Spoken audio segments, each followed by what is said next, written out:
Welcome to Discover Indie Film. I'm Jeff Howard, and I have two wonderful people on Zoom with me right now. Hello. And I'm a name reverser because, so I've got Lauren Taggart and Benjamin Deutscher. Hey, you two. Hello. Hey.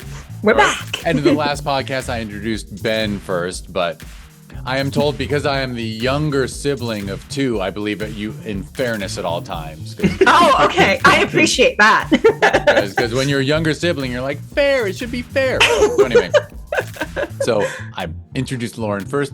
These two people were responsible for The Storm, which was a film that we did the world premiere at Sherman Oaks Film Festival in December of 2025. It took, so Ben was the writer-director. Lauren was the key cast, the lead role, and quite involved in the film over the years. Everyone should listen to the podcast before this one and learn all about this passion project that took Ben about 7 to 8 years to complete from start to finish. Lauren stayed on that bus for the whole run. I was impatiently so. Ben, where is it? Are you done yet? You said it was going to be done last year. I've got a lot of those. Honestly, that almost makes you sound like an executive producer. Yeah. You want another credit, Lauren? And so people should listen to the podcast before this and check the show notes so you can learn how to follow these two and The Storm movie, thestormmovie.com. But The Storm is an amazing film, 60 minutes of digital animation that you'll never forget. So try to see it somehow. Follow these people around and do a festival tour with them. But this podcast is not going to be about The Storm and the work that these two people do. It's going to be answering the Discover Indie Film 4 questions, which are: name 3 films that you love, name an underrated film, name an overrated film, and number 4 is name a lesser-known film that people should seek out. It's obviously just a fun way to chat about movies, and to be honest, I'm saying it now. You learn a lot about a person by the movies they love and don't love. So. I agree. And I've tried desperately to lower the heat on that. It's not the top 3. It's just name 3 films you love, because we all love way more than 3. So it could be your best 3 of all time, or it could just be 3 you love. It could be 3 guilty pleasures, whatever you want. And also, as long as I'm pretending to be the arbiter of fairness. So for question 1, favorite. Oh no! Don't make me go first. Well, if you want Ben to go first, you can. But Ben, you go first. Me first? That means All you'll right, go all right. first on question 2 and 3, and then you'll go first on the last one. Okay. All right, Ben. That means Totally- you've been nominated to go totally fair here. first. All right, I can do that. 3 favorite films. I did I think Alien is one of the top films of all time. But then The Matrix, one a personal favorite, and changed, how so many of us saw filmmaking, saw reality, what have you. And then more of a wild card for me, the end of Evangelion, which is a Hideki Anno film, which is the end of his seminal anime that came out in the 90s. And that also for me changed how I saw filmmaking, or how I saw emotion in storytelling. So all those 3 were so memorable to me. They shifted something in me. And they're a great rewatch. It's not something where you watch it once and you're like, oh, I'll put that one away. Like, I could watch Alien all day. It's just so fun. So those are my 3: Alien, Matrix, End of Evangelion. Right. And whenever it's the type of film where, this happens less in the streaming era than the cable era and VHS DVD era. But if you come in on The Matrix or Alien, and I'm actually ignorant of Evangelion, but I've heard of it, I could tell you that I had a past in toys and toy you saw the licensing toys, for film. yes. So I would see the Evangelion toys at Toy Fair in New York and be like, this shit looks interesting. But anyway, it's impossible to come into The Matrix and then walk away, right? You've got to watch it to the end, no matter where you come in. There's no reason to change the channel at that point. Nothing better is going to be on. Absolutely. So And those clearly reflect your taste, and I not too much of a stretch to see how those films inspire something like The Storm. Oh, totally right. You can see it in there, I'm sure. For sure. All Yeah, right. great movies. They're fun. Absolutely. All right, Lauren, you want to name three films that you love? Sure. Okay, so this is going to come as no surprise if you listen to the previous podcast, but I Lord of the Rings, like Mm. 1, 2, and 3, like cover all three, but instead of being that person that's just like Lord of the Rings for all three of them, I just this is always one of those things where it's like it depends on the mood I'm in. I don't have like I haven't done the letterbox thing where I've like ranked my movies and but I'll just give you like for example I watched or rewatched Molly's Game the other night. We have my husband's brother. We're educating him in poker's movies because he's just gotten into poker and I rewatched Molly's Game and remembered why I'm a Sorkin fan and Mm. just like the way that opener, that first 5 minutes or so, where it like he literally is just teaching you about skiing mobiles, but it completely like it sets up the character the entire time. You're just like sucked in from the jump. That just his writing is so powerful, and he only writes like alpha characters, and he just pits these alpha characters against each other with these like amazing out of this world like actor bait monologues, and so juicy stuff like that. So I really enjoy Molly's Game or anything that Sorkin writes, really. And this is going to be like cliche filmmaker stuff, but I really, really love Shawshank Redemption. And I think it's Mhm. just like this justice bone thing in me that my mom has said has been like in me since I was a kid, where it was just like justice. I think it was kind of like you were saying, fairness, like justice.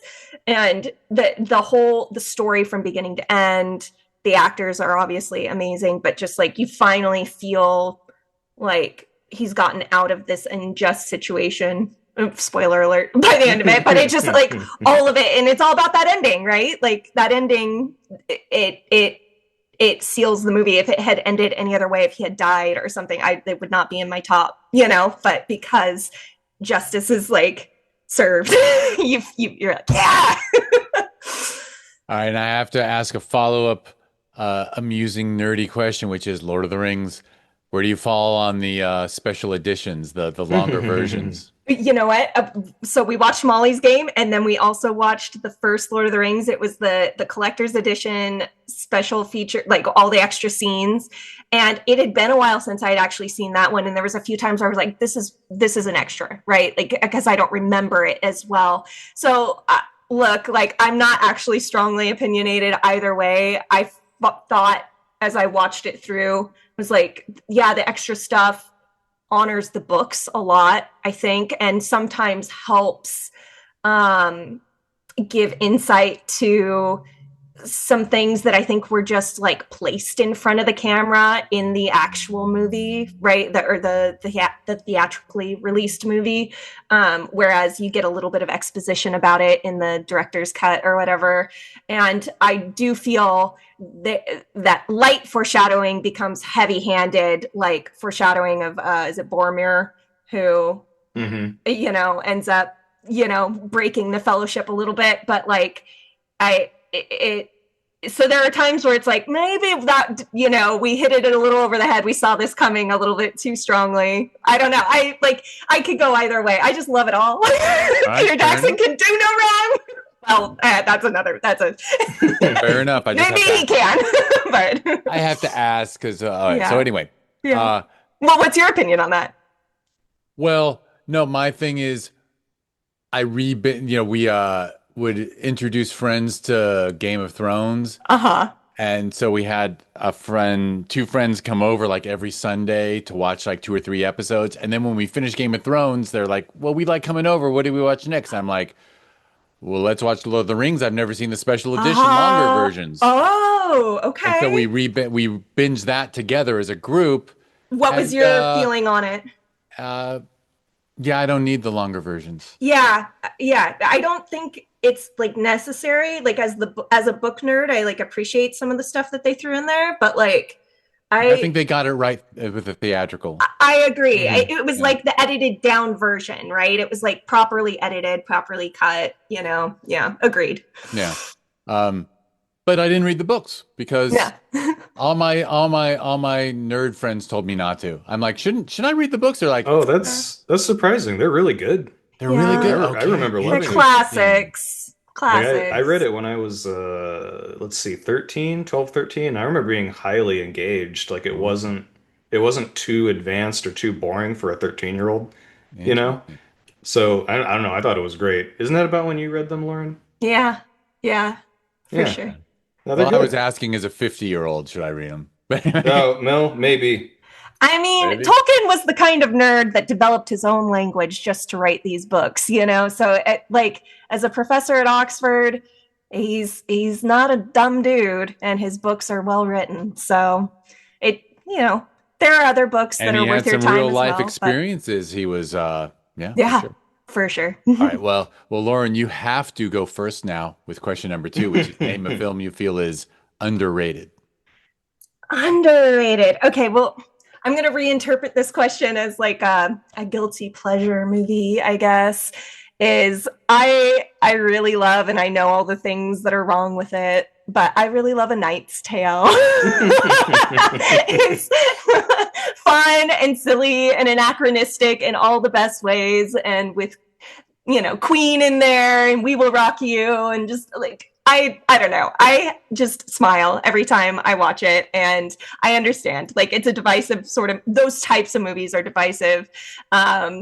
And I understand why somebody might analyze it and be like, it's not like Molly's Game or whatever. It's not Sorkin, but I really enjoy it, and just yeah, it's my kind of thing. I like quoting it.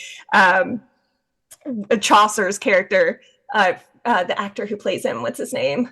Um, he's also like the robot in Avengers, and he's that British actor. Paul Bettany? Paul Bettany. Paul Bettany. Paul Bettany. I love Paul Bettany, and yeah, just the threats he makes against people. It's like your entrails shall become your extrails. And it's just like stupid stuff like that I find so charmingly clever. So, Excellent. I'll be honest, I haven't seen it. oh my gosh, it's silly fun. It's good fun. Look, silly fun deserves its time in the sun. Yeah. All right, Ben, now you It get to share does. one you feel is underrated. So I was doing the letterbox thing, um, which was my new social media obsession, I think. Instead of Instagram, I would just rate hundreds and hundreds of movies. It was very silly. But I ended up looking at Peter Jackson's work and realizing that like every movie of his got like a 5 star out of me. I was like, man, I love this guy's movies. But the one that I think people tend to hate on, at least in my experience, like I love Lovely Bones. And I don't think many people, at least that I've spoken to, are big on it because obviously it's a very heavy movie. But just how well it's crafted emotionally, um, like I get totally sucked into that movie, and I've watched it dozens of times now. Mm. Um, but it's a hard one to recommend, because it is tough. But yeah, I think that one doesn't get the respect it deserves for how high a level of a piece of art that it is. And it was kind of, it was Peter Jackson's first after Lord of the Rings, I believe. And so it was him, I think, being a little less restrained because he was trying to accomplish someone else's vision in a sense with Lord of the Rings, He was trying to bring someone else's baby to life. Whereas this was a little bit more, I think, open to interpretation, I guess. Not as much pressure, you might say. And I kind of feel that in the movie. But I love that movie. I think it's a highly underrated film. If you haven't seen it and you need a good cry, go watch that one. For sure, for sure. Yeah, I know I mean, I still remember when he arrived, wasn't it Dead Alive or whatever it was? Oh, I yeah, yeah, remember yeah. seeing like I remember when he was like the horror guy Yes. and Bad then Taste, yeah. Heavenly Bodies. Yeah, those are all great too. He's been good the whole time. Yeah, yeah, absolutely. All right. Fair. All right. I believe I said uh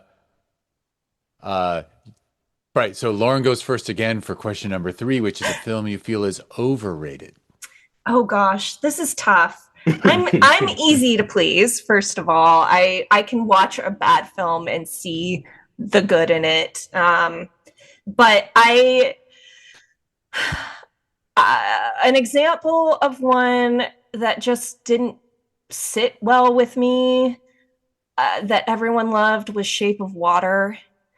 And I understand that the creature effects and stuff was high level, and all the reasons it won the Oscars it did and the accolades it did, and I get, like, I intellectually get all of that, but I just sort of remember sitting there and just being like, eh. Like, and I can't even articulate it better than that. Like, it might have been the just buying into this like cross species love situation that I didn't adore. It might have just been that it was overhyped before I even went to the theaters and saw it. I sometimes I have that experience where it's like something is overhyped and you expect it to be as good as everyone says, and then you have the letdown experience. Another example of that for me, which is going to be a total like I'm gonna get flack for this one, but I didn't see Dumb and Dumber until I was assigned to see it in college in my comic spirit class.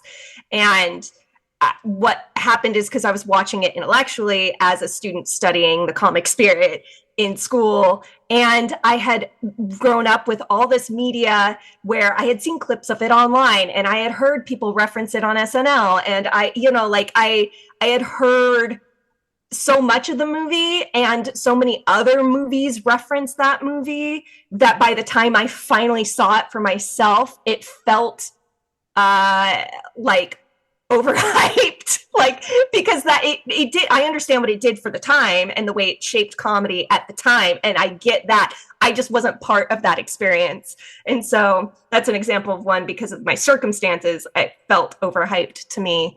But I caught Shape of Water when it came out, per everyone's recommendation, and just was kind of felt alone in my distaste towards it. Well, I can back you up on both. I honestly can. Because for me, Shape of Water, I was really impressed with one thing, which was that it exists. That he managed to get that film made. It's basically like a fairy tale for adults. Yeah, And adults yeah, don't need fairy tales. So I was like watching it going, I can't believe you got this made, man. I can't believe it. yeah, But I'm not really loving it. And it is yeah, getting kind of goofy. And the yeah. bad guy's a bit over the top for me. Like, I was not satisfied with watching it, but I was really amazed that he got a movie studio to put up that cash. So, Mhm. Yes. That's the true achievement here. and I got to tell you, Dumb and Dumber, I got to tell you, I have really been embarrassed because I have told our now college freshmen, oh my God, you got to see blah, blah, blah. You guys, and all the Farrelly Brothers films that I told her were going to be amazing, including Kingpin, which I thought was like the funniest, they don't hold up the same later on. Yeah. I wonder They if it's don't. It one was of those partially shock things. value and stuff, right? So that when we watch Yeah. it 20 years later, you're showing it to your teenager and you're like, They're not shocked by it well, anymore. also, I told her we'd be laughing throughout this fucking movie. And Yeah. then, like, Bill Murray's hair flips over during Kingpin, and I'm like, I'm not laughing. Why am I not laughing? What? That was Yeah. so funny to me when I saw it the first couple times. I So, wonder if it has to do with like just the people you see it with, and it was an era of your life, and like, we have this nostalgia for these old I don't things. know. Yeah. I don't know, but they are. It's always interesting what holds up and what doesn't. Yeah, for sure. All Yeah, right, you Ben. never know. Now I believe it's your turn to do overrated. Overrated. So this is a movie that I actually like, and it's very well done. But I still think the hype was a bit much around it, and it was sort of to me it didn't hit the intended mark, which was Civil War, the Alex Garland movie that came out pretty recently. Ah. And like I said, it was good. It was well done, but I could tell that an American didn't write and direct this movie. I'm like, for being about an American Civil War, this is not very American, and it doesn't feel like a battle between our citizens would feel. So that I thought there was a lot of missed opportunities. I'm like, well, where's the American music? There's so much opportunity to have that juxtaposed against this imagery, or in like the time of history we live in. Like, where's the bravery in addressing some of the debates that's happening right now that actually could split the nation apart? But there wasn't any of that. It was kind of like, for me, it felt his intended goal was more like, what would a war in America look like, not what would an American Civil War look like. And so as I watched it, I'm like, this is a missed opportunity of a movie, but it is very cool. So enjoyed the film, but I did think it was overrated. Fair enough. Fair enough. I haven't seen that one, I but haven't boy, I'm a either. fan of Alex Garland, so And maybe I'll those just trailers were like, I was sucked into the trailers for sure. I was like, oh boy, Well, uh-oh. like, have you guys seen Warfare that he did more recently? No. no. I Okay, haven't well, if you're seen anything gonna, since Annihilation, I think. oh man, okay. Well, if you're gonna see one, I think that Garland, now having seen both, I think that what Garland wanted to make was Warfare. Um, and he was maybe getting his feet wet, testing things out on Civil War. Because Warfare was pretty astonishing as a feat of filmmaking. I think it's hard not to appreciate it. But yeah, I think if you're gonna pick a war movie by him, go with that one. Excellent. That's more successful. Yeah, I mean on Civil War, I mean I gotta admit I'm a little over dystopian futures too. Yeah, Mm, we've had plenty of them. I've We've had a lot recently. and our real life is pretty close to one. So, right, We right. don't need any more. We need more right. fantasy A Hmm. little and bit. wizards and hobbits. A little bit, a little bit. All right, last question, and Ben goes first, which is name a lesser known film for people to seek out. Okay. I think that Hard Candy by David Slade, starring Elliot Page and Patrick Wilson, from early 2000s movie, I think 2005 or something like that, is not talked about enough. It's just an amazing horror film, amazing thriller, and for me, it's stuck with me for the last, 21 years. Just there's some scenes in there that are so effective, so like grotesque. And if you guys don't know what it's about, Patrick Wilson is a pedophile and he lures in Elliot Page, but then, the plot occurs, the tables turn. And for me, it hooked me every single second of the movie, and it all resonated and felt this is the next logical step in this story. Um, but then there was such cool, like this was back when indie was different, right? 20 years ago. And he did such interesting things with the camera. I remember that there were scenes where he would lower the light exposure while simultaneously upping the camera exposure to compensate so that there's almost no change in the image, but something shifts. You Mm. feel something happening, and that feeling of dread, continues until, well, it goes throughout the whole movie. Like he keeps upping the ante. And so I'm surprised that it isn't like a horror classic because I think it's very well done. And I would highly recommend any filmmaker to watch that. If you want to know how to build tension, that'll do the trick. That's a great film. I remember that film. Hmm. That's really great Amazing. for sure. Yeah, and talk about a great cast for sure. All right, excellent one. Yeah, because you're right. People tend not to talk about it. Did you see it in theaters or was it a home release for you? Oh, I think I saw it in theaters. I think. I wish that I had. I didn't hear about it until it went on home video, and so I got it from like Because I think Blockbuster. wasn't around the same time that Patrick Wilson did Little Children too. I love Little Children, but Oh, it anyway. sounds right. Yeah. And I mean, talk about good shit. All right, so Oh, yeah. I have Well, to and admit, he's so incredible. I I might love be a watching Patrick him. Wilson fanboy. Oh, I Not, I not, am 100%. yeah. You like the Conjuring movies as well? Well, yeah. I mean, uh, the kid came home from a slumber party 6 years ago and announced she would only watch horror from now on. Oh no. So That's I've great. seen all my only problem with Conjuring is that I get confused between Conjuring and Insidious because Patrick Wilson's in Yes, he's both. in both. And, Oh, and my brain can't apparently it's the face of the lead performers that separated. associate. So now there's like I can't remember what came from what. No, I thought to your point, I thought that they were supposed to be in the same universe for the longest time. But yeah, apparently they're totally different stories. That would be something if they were the same I universe. thought that I was like paying attention, to these stories. Apparently, yeah, they're just totally different. But Conjuring series is big fave of mine. Love that. Interesting. I might prefer Insidious. Oh, which one is your fave of the Insidious series? Might have been the very first. Hmm. I That just first one remember kicks like, ass. yeah, and I always love that crossing crossing boundaries into other realities stuff. Hmm. Well, and when your bad guy is Darth Maul, like that's pretty sick. It's a good the makeup was incredible. It was. All right, Lauren, you get to close this out with a lesser known for people to seek out. Okay, I just discovered this film thanks to a YouTuber who mentioned it and sold it to me based on the little bit that he mentioned. And I wish I knew the YouTuber's name offhand, but I don't. Maybe you can put it in your show notes so I can credit him. But a movie called Blue Ruin was something that came across my feed recently, and I had never heard of it. It's from 2013. Have either of you seen it? Haven't heard of it. I don't think So so. I watched it the other night, and I'm a big like vengeance, like that justice bone that I was talking about, sort of girly. Where it's taken, like go get him, go get your daughter back, or Equalizer, fight for the poor girl.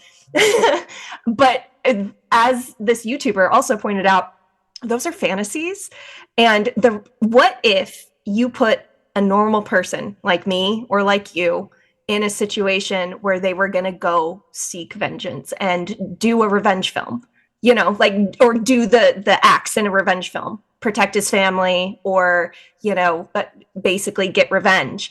And do you know how to do basic things like hotwire a car or slash tires or whatever? Do you know how to actually sew yourself up if you get a wound? Because if you take a normal person and put them in these situations, I mean, it almost is a recipe for a dark comedy, and it's not a dark comedy, but it is a recipe for one. And it brings that genre into an extremely grounded place, which actually ups the suspense quite a bit, in the sense that you're like, in those revenge films, you're like, Liam Neeson's gonna come out of this alive for sure, like, right? And his daughter, and he's gonna get the bad guy, and they're gonna suffer, like that's what you're signing up for. With this film, you're left the entire time going, this is a bad idea, don't do that, don't do that, like, this is a bad idea. And it brings it into a very real world scenario, which to me was just so fascinating. And it was very much, I thought, worth the ride, and asks some very important questions of me, the viewer, who loves vengeance and justice, and is like, okay, is this something I should be so strongly passionate about and enjoy so much when I watch these films? Like, here's the reality of what it actually would look like, So, Blue Ruin. You touched on one of my favorite joke subjects, which is movie injuries and how easily humans survive. Dude. And so, if you've ever gotten stitches Totally. Pretty without intense. anesthesia, it's impossible. Oh gosh. The whole thing, and like, if you cut your finger a little bit in the kitchen, try to function for the rest of the day. Like people get gashed on the arm. They're like, I'm still gonna get in a fist fight. Like, oh, come on, get up. And you'd be surprised how much these things actually bleed too. So much blood, like in reality, It is maybe that's just lack of suspension, but whatever. Yeah. Mr. Liam Neeson, I understand, he's an icon. Yes, for sure. So He's got a particular set of skills, and then that involves not bleeding too much. Which Right. which include like healing 1,000 times faster than the average human. And what if you don't have a particular set of skills, but you got to go to get your daughter back? What does that look like? Well, what if you're Steven Seagal? Then you don't even have to stand up. You know, you can you can get her back from the chair. It's unbelievable. We live in an talent. amazing universe that we know who Steven Seagal is. He really Very blessed to share space with him, to be honest. we're so lucky. Oh All right. I'm going to wrap us up by, first of all, thank you, Lauren. Thank you, Ben, for taking the time. Thank you, everyone, for listening. Check out the show notes. There will be links to everything these people do, all the places they want you to follow them. If you want to learn more about this podcast, go to discoverindiefilm.com or on social media. It's always at DIFWins. We're everywhere except X, but we are on Blue Sky. But no one's on Blue Sky. It almost happened last year. Almost. If you want to learn more about the film festivals that we mentioned earlier, where we did the world premiere of The Storm, which is the film that brought Ben and Lauren together, and they are now friends, and who knows, you'll probably collaborate again. Yep. Oh, absolutely. So if you want to learn more about those film festivals, just change that .com to .org. Go to discoverindiefilm.org. I said that too fast, didn't I? Discoverindiefilm.org is where you can learn about Sherman Oaks Film Festival that we hold every December, Film Invasion Los Angeles that we hold every June. And then if you click that link over to filminvasionla.com, you'll see the tab for Film Invasion Lima in Lima, Peru, which debuted in 2020, January of 2026. We held the first one in South America. Congratulations. Very fun. Yeah, Fantastic. It was kind of a nice, Sherman Oaks Film Festival and Film Invasion LA hit their 10th year. And then we followed it up with a new festival down in South America where, well, let's just say it's a beautiful place. And the theater costs like 1/6 what we have to pay here. Goodness. I have joked before that maybe instead of being a festival runner who might fly down to Lima for a festival, maybe I should just live in Lima and then fly up here. There you go. It's calling your name. I always did want to live near the equator because I don't like winter. I want summer and hotter summer and then hotter summer. All right, so California is as close as you can get to that anywhere in the U.S. in the U.S., yeah, but we still look. We've had rain for like 2 weeks now. It's That's true. unacceptable. We're all melting. We've washed our way to sea. All right, thank you both so much. Oh, thank you. This has been fun. And Thank you. everyone for listening.